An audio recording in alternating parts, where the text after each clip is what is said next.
This is a TYT exclusive. A friend of the show sent me this story.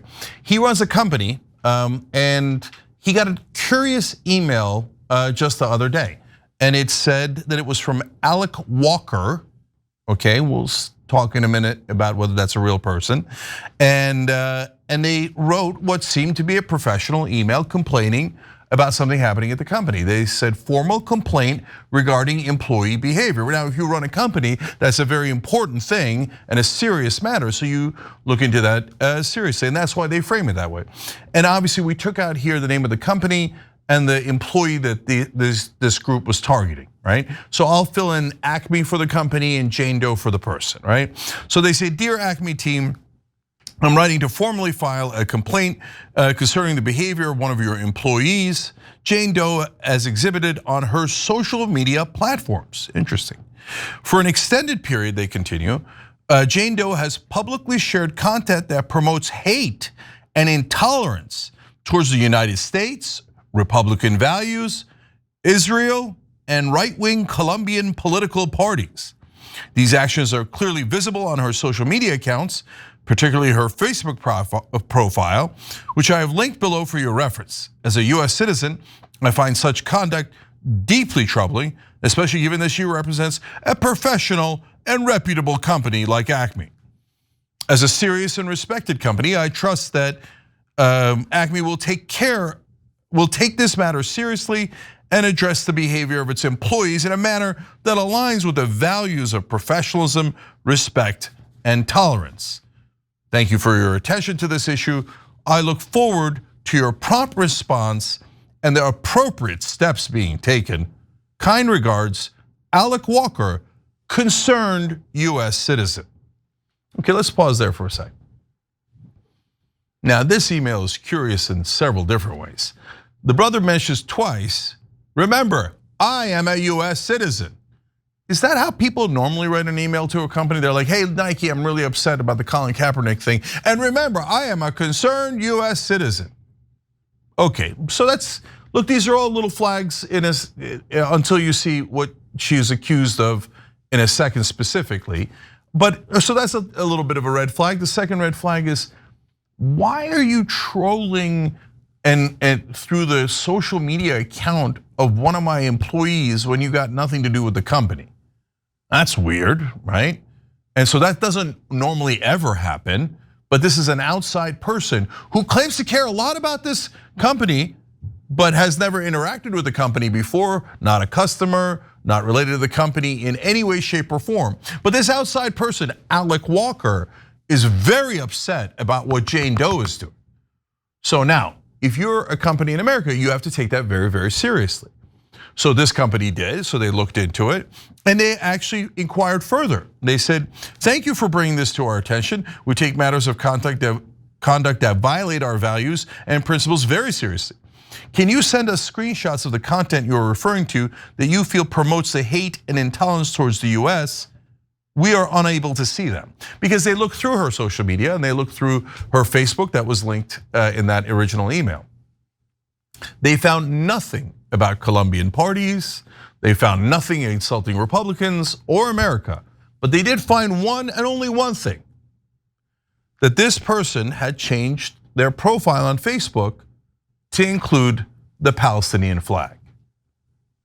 Now, the Palestinian flag is not an insult to Israelis or Jews or anyone, although sometimes the zealots in Israel say, I mean, the idea that the Palestinians would be human enough to have sovereignty over a state, no way. They're violent savages and they never should have a state. By the way, that is the official position of the Israeli government. They voted on that and said the Palestinians should never be allowed to have a state. So this person is a person that's totally random, not in media, not in politics, not in public life at all.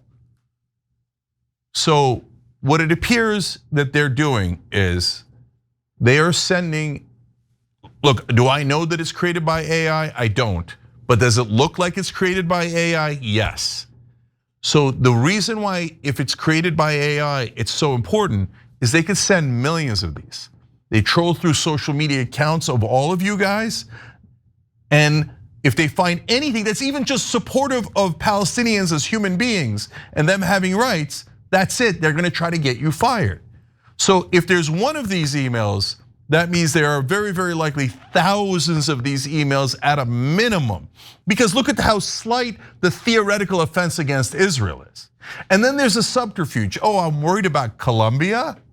I'm worried about her attacking Republican values? No, this is only about Israel because of the flag.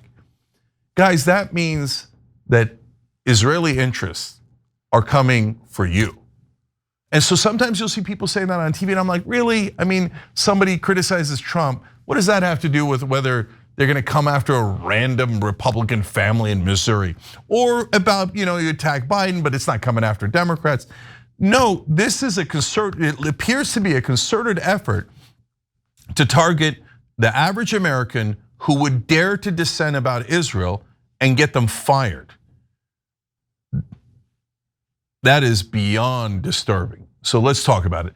Now, Senator Nina Turner's from Ohio, and she was a state senator there. She also ran for Congress from the Cleveland area in Ohio. She was targeted by the Israeli lobbies, Democratic Majority for Israel, among others. So, but Nina, when you were targeted, you're in politics, and you kind of expect AIPAC to come after you if you think Palestinians are equal to Israelis. Like that's an unacceptable thought for them. And you did believe that. This seems to be taking it to a whole new level. What's your thoughts on this?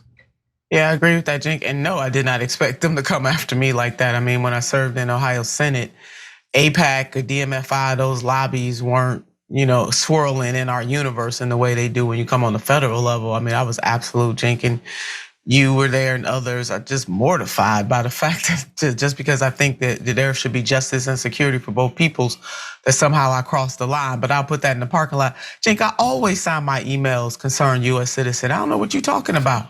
I didn't know I was a bot. I mean, that's how I sign all my stuff. Is concerned US citizen. No, but seriously, no, we should all be concerned about this and the fact that the media itself is never gonna draw attention to this mainstream media. So thank God for TYT. The fact that the ultra wealthy are gobbling up and infiltrating the social media spaces that we have. So that makes independent media like TYT even that much more important. And yes, if they target this person, they are coming for the rest of us. And for the love of God, I do not understand why the Congress wouldn't want to regulate this kind of stuff to protect free speech. But I guess free speech depends on who you're talking to.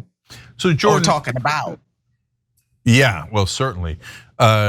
Jordan, if there's one of these emails, now we don't know that there are others, but likely there are, aren't there? Oh, absolutely. And it goes just beyond emails. Canary Mission, other groups like that, Batar, they have been assembling websites with full directories of campus activists who have publicly supported Palestinians or been critical of Israel. And these are not to keep tabs on actual hate or anti-Semitism. It is to try to prevent these people, once they graduate college, from ever getting hired. They're using employment, they're using economic stability as a tool to try to suppress this movement, and it's not going to work.